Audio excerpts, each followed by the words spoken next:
এইবোৰ গৰমৰ বন্ধত আমাৰ ছাত্ৰ ছাত্ৰীসকলে ঘৰত বনাই আনিছে। এইটো কোনে বনাইছে? তুমি বনাইছা নেহাই? বৰ ধুনীয়া হৈছে ন? ধুনীয়া লাগিছে নে? সকলোৰে ভাল লাগিছে? এইটো কোনে বনালা কৈ দিয়াচোন? তুমি বনাইছা? খুব ধুনীয়া হৈছে দেই, ভাল লাগিছে। আৰু পাহিয়ে আৰু কিবা এটা দিছিলা, কি দিছিলা? অঁ, ফুলদানি এটা দিছে পাহিয়ে। এই ফুলদানিটো খুব ধুনীয়া হৈছে।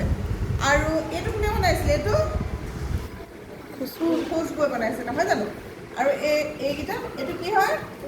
ৰঙালাও। আৰু এইটো এইকেইটা কোনে বনালে? উদিত দাই। এনেকুৱা কামবোৰ কৰিবা, দেখিছা? পেলনীয়া বস্তুৰে কিমান আমি সজোৱা বস্তু বনাব পাৰিছোঁ নহয় জানো?